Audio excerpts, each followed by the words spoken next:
तो ये बड़ा एक इम्पॉर्टेंट टॉपिक है जिसको अब हम डिस्कस कर रहे हैं। और ट्रेनिंग अब आपकी कंप्लीट हो गई है, और कंप्लीट होने के बाद कुछ सोच होगी, जाहिर सी बात है आप लोगों के जहनों में, कि हमने आगे किस तरफ लेके चलना है अपनी चीज़ों को।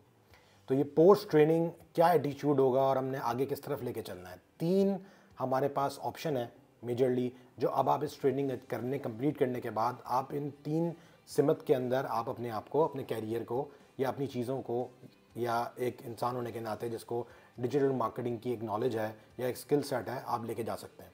नंबर 1, बिज़नेस, जिसके ऊपर हमारा शुरू से फोकस था कि आपने अपना बिज़नेस कैसे लॉन्च करना है, या फिर किसी आपका अगर अपनी कोई आइडिया है उसको किस तरह से लॉन्च करना है, कोई स्टार्टअप करना चाह रहे हैं उसके हवाले से क्या करनी है प्रोसीडिंग्स, या आप एक्चुअली कोई बिज़नेस पहले से करते आ रहे हैं, आपका अपना कोई ख़ानदानी कारोबार है, उसको आपने डिजिटल मार्केटिंग के ज़रिए किस तरह कर लेके चलना है। तो जाहिर सी बात है उसको तो हमने बड़ा एक्सटेंसिव तरीके से इस पूरी ट्रेनिंग के अंदर कवर किया है। तो वो आपको पता ही है कि प्रोडक्ट हंटिंग किस तरह से करनी है, और फिर उसकी प्लानिंग कैसे करनी है बिज़नेस की, और फिर उसको बजट लगा के लॉन्च करना है। लेकिन जो दूसरा एस्पेक्ट है इस ट्रेनिंग को कंप्लीट करने के बाद, वो है फ्रीलांसिंग, जो कि एक कैरियर एस्पेक्ट हो सकता है या एक प्लानिंग हो सकती है फ्यूचर में, कि ठीक है जी, मैंने बिज़नेस नहीं करना, मैंने ना तो अपना कोई स्टार्टअप लॉन्च करना है, ना तो मैं अपना कोई ख़ानदानी कारोबार है जिसकी जो है वो तरवीज करना चाह रहा हूँ डिजिटल मार्केटिंग के थ्रू, बल्कि मैं फ्रीलांस करना चाह रहा हूँ। तो उसके हवाले से क्या तरतीब होगी, किस तरीके से आपने फ्रीलांस करना है। तीसरा इसका पहलू हो सकता है कि जी आप कहते हैं कि ठीक है जी, ना तो मैंने बिज़नेस करना है, ना मैंने फ्रीलांसिंग करनी है, लेकिन तीसरा मेरा ऑब्जेक्टिव ये है कि मैं चाहता हूँ कि मुझे मार्केट के अंदर जॉब हासिल हो जाए, कोई अच्छी जॉब मुझे मिल जाए। तो पहले वाले के ऊपर तो अब हम डिस्कस नहीं करेंगे, क्योंकि उसके ऊपर जाहिर सी बात है पूरी जितनी वीडियोस थी उसका फोकस ही उसके ऊपर था। लेकिन हम अपने दूसरे और तीसरे ऑप्शन के ऊपर इस पोस्ट ट्रेनिंग मटेरियल के अंदर डिस्कस करेंगे कि ट्रेनिंग होने के बाद की जो ये बहुत इंपॉर्टेंट वीडियो है कि समझना है कि आपने अब इससे इस एक्चुअल ट्रेनिंग का जो फ़ायदा है वो किस तरह से हासिल करना है। जैसे जब तक आप इसको अमल में लेके नहीं आएंगे और आपको ये वैल्यू नहीं देगा आपके किसी फ्यूचर प्लानिंग के अंदर, तो उसका कोई फ़ायदा नहीं है। बहरहाल अब हम आ जाते हैं फ्रीलांसिंग के ऊपर। फ्रीलांसिंग एक बहुत पॉपुलर जो है वो एस्पेक्ट है। आपको मार्केट में भी, अपने इर्द गिर्द लोगों में भी फ्रीलांसर नज़र आते होंगे, और एक बड़ी लुक्रेटिव हमें जॉब लगती है फ्रीलांसिंग की, जिसका जो ऑब्जेक्टिव होता है वो ये होता है कि हम अपनी टर्म्स पे, अपनी निज़ाम के मुताबिक, अपने औकात के ऊपर अपनी सर्विसेज किसी क्लाइंट को दें और उसके एवज़ हमें कुछ पैसे मिल जाएं। और हम देखते हैं कि बहुत सारे लोग हमारे इर्द गिर्द में भी और हमारे दोस्तों में भी, रिश्तेदारों में भी, जी वो फ्रीलांस करते हैं। जी क्या कर रहे होते हैं, जी घर में बैठे होते हैं और जी पैसे कमा रहे हैं। तो ये सुनने में बहुत अच्छा लगता है, और बहरहाल इसकी अपनी एक एडवांटेजेस हैं। और इस टाइम पे अगर हम पाकिस्तान मार्केट की बात करें तो फ्रीलांसिंग की जो टोटल तादाद है, जो हम यूएसए को करके दे रहे हैं या इंटरनेशनल मार्केट्स को करके दे रहे हैं, उसकी जो total market cap kind of कह लें आप उसको, तो वो मिलियंस ऑफ डॉलर्स में जा चुका है। अब पाकिस्तान के जो ज़र मुबादला है उसके अंदर एक बहुत बड़ा बुनियादी हिस्सा फ्रीलांसिंग से की जाने वाली रकूम है, और मिलियंस ऑफ डॉलर्स की जो है ट्रांजैक्शंस हो रही हैं, और एक पूरा समझ लें आप, एक काइंड ऑफ पैसों का, आमदन का एक पूरा तरीका बनता जा रहा है। तो फ्रीलांसिंग इज़ नॉट समथिंग जिसको आप इग्नोर कर सकते हैं। फ्रीलांसिंग का कैरियर शुरू करने के लिए या फ्रीलांसिंग करने के लिए बुनियादी कुछ चीज़ों को आपने अपने सामने रखना है। अगर आपकी वो चीज़ें नहीं होंगी तो आपका शौक़ अधूरा रह जाएगा, और दूसरा, अगर आप कुछ उसमें मेहनत करेंगे भी तो उसके नताइज आपको हासिल नहीं होंगे। तो फ्रीलांसिंग के लिए क्या बुनियादी चीज़ें, हम कुछ टॉपिक्स को डिस्कस करेंगे। सबसे पहले तो हम ये डिस्कस करेंगे कि आपने फ्रीलांसिंग के लिए आपके पास क्या क्या चीज़ें होनी चाहिए, ठीक है जी। फिर हम इलांस और अपवर्क को भी डिस्कस करेंगे, जो कि बड़े मशहूर प्लेटफॉर्म्स हैं जिससे बिज़नेस किया जाता है। फिर हम डिस्कस करेंगे कि किस तरीके से आप बिज़नेस को डायरेक्टली हासिल कर सकते हैं लैंडिंग पेजेस के थ्रू फ्रीलांसिंग करते हुए, और बजट को इस्तेमाल करते हुए, और हमारी जो एग्जिस्टिंग स्ट्रेटजी है उसको यूज़ करते हुए आप फ्रीलांसिंग कैसे कर सकते हैं। अगली बात हम करेंगे कि आपने लोकल मार्केट से अगर काम पकड़ना है तो लोकल मार्केट से काम किस तरह पकड़ा जा सकता है। फिर हम बात करेंगे कि फेसबुक ग्रुप, ट्विटर अकाउंट्स और लिंक्डइन वगैरह से किस तरीके से आपने काम पकड़ना है। और लास्ट में एक बहुत ही इंपॉर्टेंट चीज़ है, वो ये है कि क्या आइडियोलॉजी काम पकड़ते वक्त होनी चाहिए। गिव फर्स्ट टेक लास्ट की आइडियोलॉजी क्या है। तो बहरहाल शुरू करते हैं। फ्रीलांसिंग की जो बुनियादी चीज़ें आपको चाहिए, कोई भी काम आप कर रहे होते हैं या कोई बिज़नेस जैसे कि हम सेटअप कर रहे थे, तो हमने पूरा एक प्लान बनाया था। तो कि जी बिज़नेस का ये प्लान है, इतने हमें लोग चाहिए, इतने कस्टमर सपोर्ट के लोग चाहिए, प्रोडक्ट की इतनी कॉस्टिंग होगी। तो हमें ये लगता है कि जैसे फ्रीलांसिंग हम शुरू करेंगे, लेकिन अगर हमारा कोई प्लान नहीं है तो हम फ्रीलांसिंग कर पाएंगे अच्छे से, ऐसा नहीं होता। और यही सबसे बुनियादी तौर पे गलती होती है कि जब फ्रीलांसिंग का हम कैरियर स्टार्ट करते हैं तो हमारी कोई प्लानिंग ही नहीं होती कि हमने एक्चुअल में हमें क्या क्या इसकी चीज़ों की ज़रूरत है जो हमने प्रिपेयर करनी है। विदाउट प्रिपरेशन लोगों को लगता है कि इनको जो स्किल्स आते हैं वो लेके वो मार्केट में जाएंगे और वो अपवर्क या ईलांस या इस तरह के मुख्तलिफ प्लेटफॉर्म्स या फाइबर पे जाके अकाउंट क्रिएट करेंगे और वो फ्रीलांसिंग शुरू हो जाएगी उनकी और वो पैसे कमाना शुरू हो जाएंगे। तो ऐसा हो नहीं पाता। तो बहरहाल उसके बाद नतीजा ये निकलता है कि आप एक अच्छी सी डिजिटल मार्केटिंग की ट्रेनिंग लेते हैं, उसके बाद अपनी फ्रीलांसिंग करने की कोशिश करते हैं, आपको काम नहीं मिलता और आप पीछे होकर बैठ जाते हैं कि नहीं जी इसमें कोई फ़ायदा नहीं है। तो उसके लिए जो बुनियादी चीज़ें हैं, सबसे पहले आपकी अपनी कोई प्रेजेंस होनी चाहिए।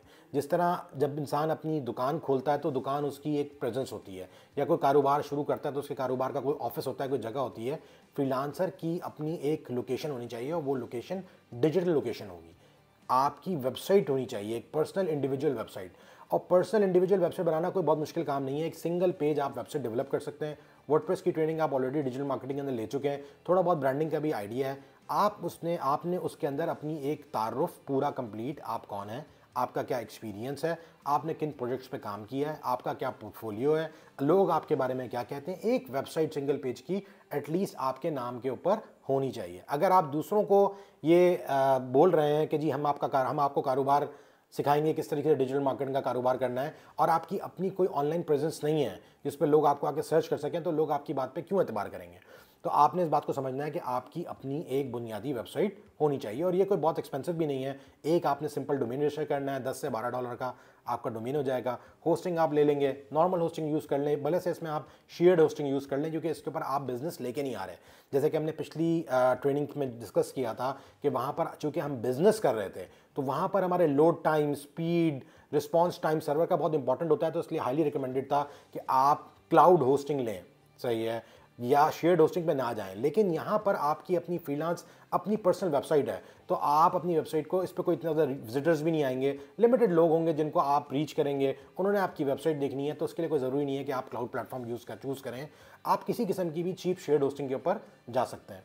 अच्छा, एक वेबसाइट है मुझे अपनी, अब आप चेक कर सकते हैं कि बहरहाल इसके ऊपर होस्टिंग अभी भी फ्री अवेलेबल है कि नहीं है, लेकिन 000webhost.com के नाम से एक वेबसाइट होती थी एक ज़माने में जो फ्री होस्टिंग प्रोवाइड करती थी। इसी तरीके से .tk करके डोमेन्स भी आपको फ्री में मिल जाते हैं। तो इवन आपको ज़रूरत भी नहीं है कि आप .com के ऊपर डोमेन रजिस्टर करें, आप अपने फ्री डोमेन्स रजिस्टर कर सकते हैं अपने नाम के। लेकिन उनकी एक्सटेंशन ऐसी बात है डिफरेंट होती है, जो TLD होता है वो .com नहीं होता, बल्कि .tk, .lp को जिस तरह का होगा। लेकिन आपको उससे कोई परवाह नहीं होनी चाहिए, आपकी वेबसाइट होनी चाहिए कि जब कोई आपके नाम को एंटर करके URL डाले क्रोम ब्राउज़र पे, तो आपकी वेबसाइट खुले और उस पर आपका तारुफ हो। और उसका बहुत आसान तरीकाकार है कि आप कोई भी थीम, जो मशहूर क्या कहते हैं वर्डप्रेस की थीम्स हैं, थीम फॉरेस्ट के ऊपर BE थीम हो गई, D7 थीम हो गई, या इस तरह की और थीम्स अवेलेबल है मार्केट में, उनके ऊपर पहले से उन्होंने फ्रीलांसर के कुछ ना कुछ थीम्स बना के डाली हुई होती हैं। आप एज इट इज़ वो थीम उठाएं, उसके ऊपर अपना नाम रिप्लेस करें, अपना कंटेंट चेंज करें, और आपकी वेबसाइट लॉन्च हो गई। आपको कोई डिज़ाइन करवाने की ज़रूरत भी नहीं है, क्रिएट करवाने की ज़रूरत भी नहीं है। बहरहाल लोगो आप किसी डिज़ाइनर से बनवा लें ताकि उसकी लुक एंड फील थोड़ी सी अच्छी रहे। तो एक तो वेबसाइट आपकी ज़रूर होनी चाहिए। दूसरी चीज़ यह है कि जी वेबसाइट आपकी बन गई, अब वेबसाइट के अंदर मौजूद जो सबसे इंपॉर्टेंट चीज़ है वो आपका पोर्टफोलियो है, पोर्टफोलियो या केस स्टडी। अब डिज़ाइनर्स जो होते हैं उनको तो पोर्टफोलियो चाहिए होता है।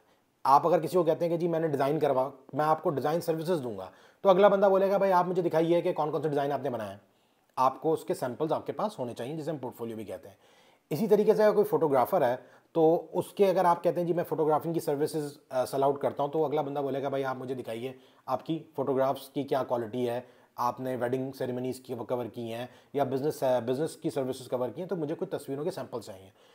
डिजिटल मार्केटर के पास ऐसी क्या चीज़ है? डिजिटल मार्केटिंग के अंदर जब आप जाएंगे और आप बोलेंगे जी मैं आपको बताता हूँ जी बिजनेस कैसे लेकर आना है, तो लोग आपके पोर्टफोलियो को मांगेंगे, और वो portfolio in terms of case studies होगा। केस स्टडीज़ क्या होती हैं जी? केस स्टडीज़ एक बहुत फैंसी सा वर्ड है और हम लोग इसको सुन के डर जाते हैं। कोई मुश्किल चीज़ नहीं है। केस स्टडी का मतलब ये है कि मैं ये कह सकूं कि मैंने जमाल भाई की वेबसाइट बनाई थी, जमाल भाई का वेजिटेबल्स का काम था, और जमाल भाई की मेरी वेबसाइट बनाने के बाद वो फेसबुक मार्केटिंग की कैंपेन मैंने रन करी, उनके मैंने जो है ना ठेले की तस्वीरें खींची, सही है, तस्वीरें खींचने के बाद मैंने उनका इंटरव्यू दिया और मैंने वो कैंपेन उनके लोकल मार्केट में लॉन्च करी, और उसके चक्कर में उसकी वजह से जमाल भाई का जो कारोबार था उसके रेवेन्यू में 10% इंक्रीज़ आ गया। ये केस स्टडी है। अब जाहिर सी बात है आप फ्रीलांसिंग कर रहे हैं फर्स्ट टाइम, तो ज़रूरी नहीं है कि आपके पास इस तरह की केस स्टडीज़ हो, क्योंकि आपने तो खुद अब काम पकड़ना शुरू करना है। लेकिन आपके मोहल्ले में, आपके दोस्तों में, आपके जान पहचान में, आपके आपके इर्द गिर्द में बेताशा लोग होंगे जिनके कारोबार में आप जाके अगर उनको ये बोलें कि यार आपका ये कारोबार है, आपका गाड़ियों का कारोबार है, आपका जो है ज्वेलरी का कारोबार है, आपका कपड़ों का कारोबार है, और मैं आपकी एक वेबसाइट बना के उसके ऊपर कैंपेन रन करना चाहता हूँ, इस तरीके से मैं आपकी प्रमोशन करूँगा और उसके मैं आपसे कोई पैसे नहीं लेता। तो आप इस तरह की कोई 3-4 केस स्टडीज़ अपनी मुख्तलिफ नौइयत की जनरेट कर सकते हैं, और उसमें आपको एडवांटेज ये होगा कि जिस तरह की आप फ्री सर्विस जब देंगे तो आपकी तो केस स्टडीज़ बन जाएंगी, दूसरा उसके अगेंस्ट में आप उन साहब से, जिनसे भी आपके कोई दोस्त हैं या जानने वाले हैं या आपके कोई मोहल्ले में लोग साहब रहते हैं, तो उनसे आप एट द एंड ऑफ जब आप पूरा काम करके देंगे तो आपको टेस्टिमोनियल भी मिल जाएगा। लेकिन बहरहाल इसके लिए आपको कोशिश करनी पड़ेगी।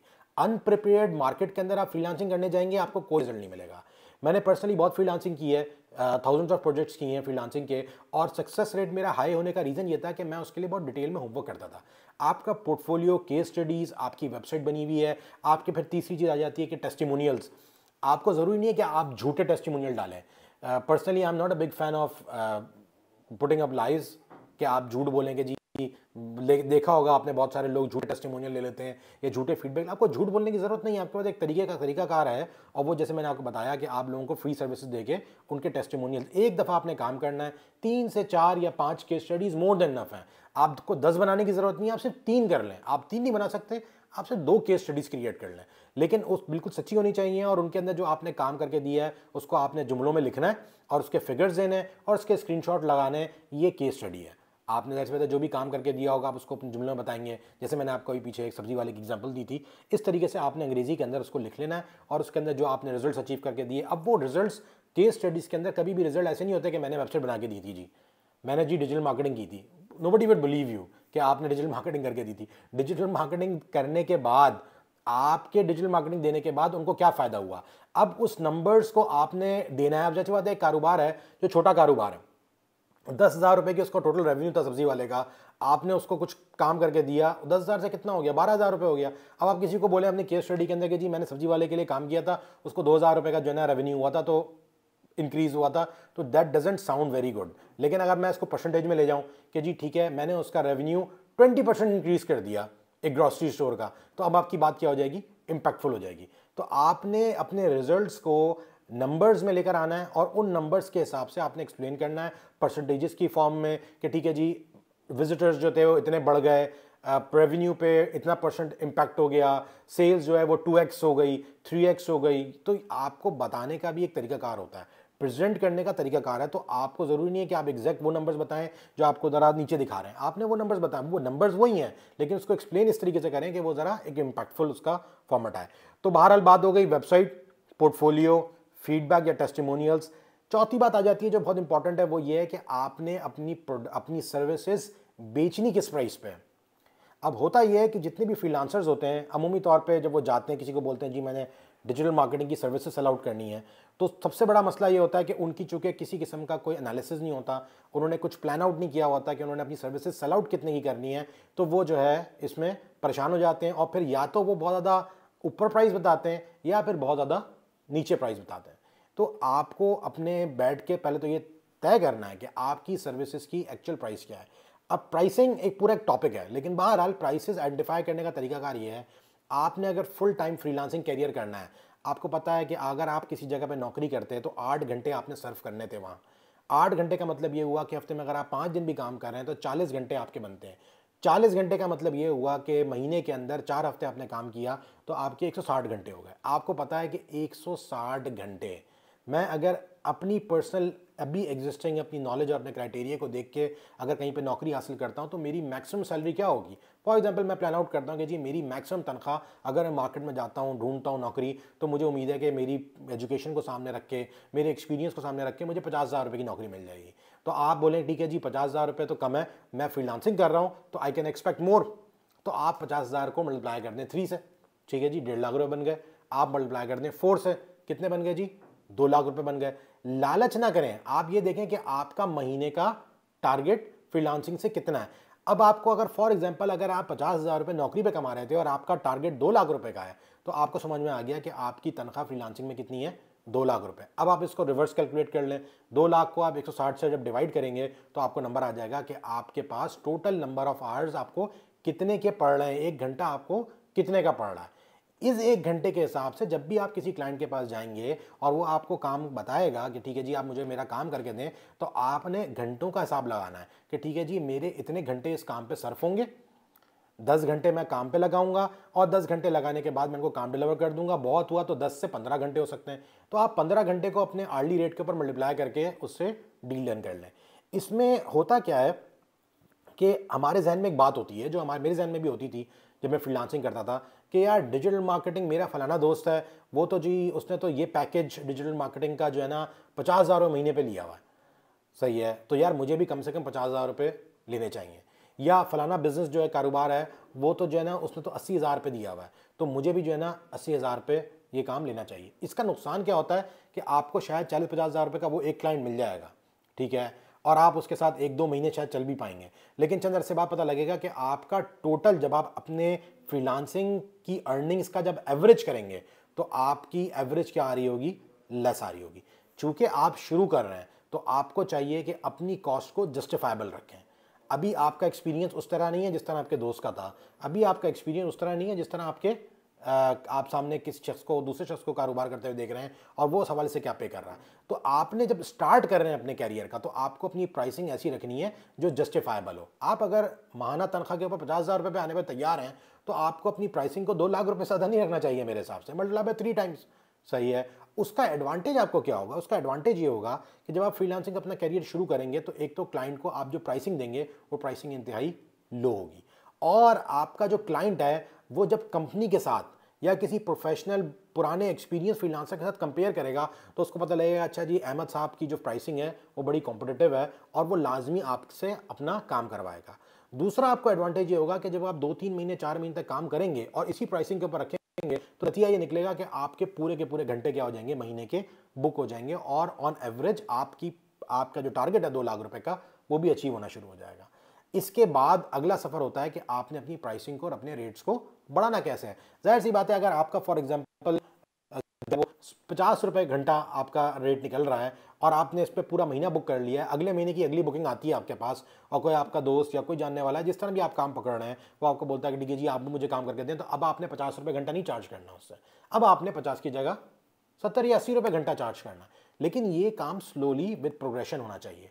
अच्छा, इस पूरे अमल के अंदर जाहिर सी बात है जब आप काम करके दे रहे होंगे तो आपका पोर्टफोलियो भी इंक्रीज हो रहा होगा, आपका फीडबैक भी आ रहा होगा, टेस्टिमोनियल्स भी बढ़ रहे होंगे, आप वो सारी चीज़ें अपनी वेबसाइट पे भी डाल रहे होंगे, तो ओवरऑल आपका पूरा पोर्टफोलियो बढ़ना शुरू हो जाएगा और आप एक प्रोफेशनल फ्रीलांसर की तरह सामने आना शुरू हो जाएंगे।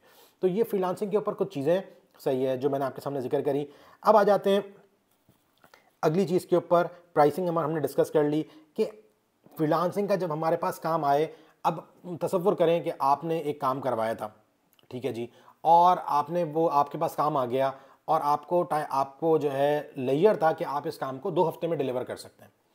घंटों के हिसाब से वो काम बन रहा था 20 घंटे का, लेकिन आपने क्लाइंट से टाइम ले लिया कि ठीक है जी आप मुझे 2 हफ्ते का टाइम में दें, मैं आपको 2 महीने 2 हफ्ते के अंदर आपकी वेबसाइट और आपका फेसबुक मार्केटिंग का प्लान और उसकी एग्जीक्यूशन वो सब करके दे दूंगा, ठीक है जी। आपने क्या करना है, क्या आपने 2 हफ्ते तक इंतजार करना है या आपने काम को जल्द से जल्द निपटाना है। देखिए जी, फ्रीलांसिंग के अंदर जो बहुत इंपॉर्टेंट माइंडसेट है वो ये होना चाहिए कि आपने अपने काम को एज सुन एज पॉसिबल कितनी जल्दी डिलीवर करना है और अपनी टेबल से उसको हटाना है। जितनी जल्दी आप काम को निकालेंगे अपने पास से उतना ज़्यादा आपके चांसेस हैं कि आप और काम पकड़ सकेंगे। लेकिन अगर आप काम को ड्रिल करते रहेंगे तो आप फंस जाएंगे। अब इसमें एक अप्रोच ये होती है कि जाहिर सी बात है मैं डिजिटल मार्केटर हूँ, वेबसाइट, अब डिजिटल मार्केटिंग का जब आप प्रोजेक्ट पकड़ रहे होते हैं तो उसका एक बहुत बड़ा एडवांटेज ये होता है आपको कि डिजिटल मार्केटिंग के अंदर आप क्लाइंट को सर्विसेज इन टर्म्स ऑफ ये नहीं दे रहे होते कि जी ठीक है जी वेबसाइट मैं आपकी बना के दे देता हूँ और इसके 2,000 रुपये होंगे या इसके 20,000 रुपये होंगे, या फिर आप ये भी नहीं कह रहे होते कि मैं आपको फेसबुक पेज बना के दे दूंगा। डिजिटल मार्केटिंग की जो सेल होती है वो ये होती है कि मैं आपके कारोबार को 10% इंक्रीज कर दूंगा, मैं आपके बिजनेस के अंदर 5% का इंक्रीज कर दूंगा, आपकी आज से पहले मैं आज से आपकी प्रोडक्ट ऑनलाइन बेचना शुरू कर दूंगा। ये उसकी मेजर सेल होती है। और ये जो है वेबसाइट्स हो गए, डिजाइन हो गए, लोगो, फेसबुक का पेज हो गया, कवर डिजाइन हो गए, बात को मतलब फ्रीलांसिंग के अंदर ठीक है जी मैं जो है ना 20,000 रुपये लूँगा सर, आपकी प्रमोशंस करूँगा, फेसबुक मार्केटिंग करूँगा, आपकी वेबसाइट जो है ना वो मैं सारी हैंडल करूँगा। आपने डील डन कर ली। अब जब आपने उसकी वेबसाइट उठाई तो पता लगा उसका लैंडिंग पेज ही नहीं बना हुआ था। तो आप क्लाइंट के पास जाके क्या बोलेंगे? आप बोलेंगे भाईयन आपकी तो वेबसाइट ही नहीं बनी हुई। तो वो बोलेगा अच्छा यार वेबसाइट ही बना दो, कितने की बन जाएगी? सर मैं आपकी वेबसाइट जो है वो 30,000 में बना दूंगा। फिर उसने बोला जी अच्छा सर आपका तो लोगो ठीक नहीं बना हुआ, क्योंकि सर मुझे तो रिजल्ट लेकर आना है ना, आपका बिजनेस ग्रो करना है। तो डिजिटल मार्केटिंग में फ्रीलांसिंग करना बड़ा ईजी होता है, क्योंकि आपका objective exact services in terms of ये देना नहीं होता कि जी वेबसाइट बना दूंगा, जी लोगो बना दूंगा, डिज़ाइन बना दूंगा, वीडियो बना दूंगा। बहुत लोग बैठे हुए हैं जो बना के दे रहे हैं। आपका फोकस ये होता है कि नहीं जी मैं आपका बिजनेस ला के दूंगा। और जब कारोबारी आदमी को पता लगता है कि ये शख्स अहमद साहब जो हैं, या जो भी आप नाम तस्वर कर लें, ये साहब जो हैं मेरे बिजनेस को, मेरे कारोबार को 10% गुना बढ़ा सकते हैं या 5% का इंक्रीज लेकर आ सकते हैं, तो उसके जो सोचने का तरीका होता है वो डिफरेंट होता है। फिर वो आपसे प्राइसेस के ऊपर नेगोशिएशन नहीं करेगा कि नहीं जी वेबसाइट 25 की जगह 30 की कर दो। आप बड़े अच्छे तरीके से कोटेशन दे सकते हैं उसको, और आपकी प्राइस ऑलरेडी बड़ी लो है। तो ये पूरे पैकेज के अंदर आप उसको चीज़ें दे रहे होते हैं। बहरहाल तो हम आपसे ये बात कर रहे थे कि आपका जो माइंडसेट है इसके ऊपर वो ये होना चाहिए कि मैंने जब ये इस तरह का काम पकड़ लिया, अब आपकी जो हैंड्स ऑन था वो तो था सिर्फ फेसबुक एड्स के ऊपर, आपने तो वेबसाइट का भी काम पकड़ लिया है। आप कह रहे हैं जी मैं वीडियो ही बना दूंगा। आपने देखा होगा मार्केट में बहुत सारे फ्रीलांसर्स होते हैं जो कहते हैं आने दो, ठीक है, अब बाद में क्लाइंट को गालियां दे रहा होता है। आपने इसकी अप्रोच क्या करनी है कि आपने काम पकड़ना, ठीक है जी, आपने छोड़ना नहीं है कुछ भी, लेकिन वो काम पकड़ के अब आपने उस काम को आगे दूसरे लोगों को दे देना है। यहां पर मैं रिकमेंड करता हूं ईलांस और अपवर्क जैसे प्लेटफॉर्म्स को। मैं पर्सनली कभी भी रिकमेंड नहीं करता फ्रीलांसिंग के अंदर काम पकड़ने के ऊपर, अभी हम बाद में आते हैं, लेकिन मैं कभी भी रिकमेंड नहीं करता कि आप ईलांस और अपवर्क और इस तरह के प्लेटफॉर्म्स और freelancer.com और fiverr.com पे जाके सर्विसेज बेचें। उसके ऊपर हम डिटेल में डिस्कस करेंगे कि उसके क्या मसले मसाइल हैं। लेकिन मैं हाईली रिकमेंड करता हूँ कि जब आपके पास कोई काम आ गया है और अब आपने काम डिलीवर करना है और उस काम के ऊपर आपका इतना हाथ सेट नहीं है और आपको लग रहा है और आप चाहते भी यही है कि आपको 2 हफ्ते का काम टाइम था आपके पास, तो आपको चाहिए कि आप 4 दिन में वो काम डिलीवर करके दे दें, तो आप freelancer.com पे जाएं, upwork.com पे जाएं और जितने पे पैसों में आपको काम मिला है उस पर कोई थोड़ा बहुत अपना मुनाफा ऊपर रखें 5-10% का और बेच दें आगे और काम करवा के डिलीवर करें। अगर आपको पूरा पैकेज मिला है डिजिटल मार्केटिंग का, आपकी ऑलरेडी बात तय हो चुकी है कि जी 20,000 महीना मिलेगा या 30,000 महीना मिलेगा डिजिटल मार्केटिंग हैंडल करने में, और वेबसाइट आपको वैसी फ्री में मिल रही है उसके साथ में सपोर्ट में, जहेज में, मैंने कहा कि वो जहेज में आ जाती हैं इस तरह की चीज़ें डिजिटल मार्केटिंग की जो फ्रीलांसिंग कर रहे हैं, तो जहेज वाली चीज़ को जहेज की तरह डील करें ना, उसको अपना मत समझें, सही है। तो उसको आपने अगर फॉर एग्जाम्पल 30,000 रुपये की वेबसाइट पर डन हुई है आपकी वेबसाइट, तो 20,000 रुपये किसी फ्रीलांसर को दे दें जो ये काम आपका अच्छे से निकाल दे, और अब वक्त पे जाके उसको एस्क्रो करवा के काम को करवा लें कंप्लीट। और ये आइडियोलॉजी मैं आपको बता रहा हूँ, ये खाली वर्बल नहीं है, मैं ये काम करता आ रहा हूँ और बहुत सारी जगह मैंने इस तरह सर्विस करके दी है। लाखों रुपए के प्रोजेक्ट्स हैं, मैं अपने सर पे इतनी दर्द सर नहीं रखता, काम आगे दे के करवा के काम डिलीवर करके दे दिया, अपना जायज़ मुनाफा रख लिया। इससे आपका क्लाइंट भी खुश रहेगा, आपको दर्द सर भी नहीं होगा, और आप ईलांस और अपवर्क जैसे प्लेटफॉर्म्स का एक बहुत अच्छा यूजेज कर रहे होंगे। और अगर आप गौर व फिक्र करेंगे या आपका फ्रीलांसिंग से साबका दौर में कोई ताल्लुक रहा होगा तो आपको पता होगा कि ईलांस और अपवर्क पे बेतहाशा जो गोरे आके काम करवाते हैं, उनमें से गोरों की बहुत बड़ी अक्सरियत ऐसी होती है गोरों की जो है खुद जो है वो काम करते होते हैं और वो अपने साइड के काम को हल्का करने के लिए आके पाकिस्तान, बांग्लादेश और इंडोनेशिया से काम करवाते हैं, ठीक है जी। तो यही अप्रोच जो गोरे कर रहे हैं वो आप भी कर लें, तो आपकी फ्रीलांसिंग एक बहुत नेक्स्ट लेवल पे चली जाएगी, ठीक है जी। अब हम आ जाते हैं अगली स्ट्रेटजी पे कि डायरेक्ट बिजनेस लैंडिंग पेज के जरिए से आपने किस तरह हासिल करना है।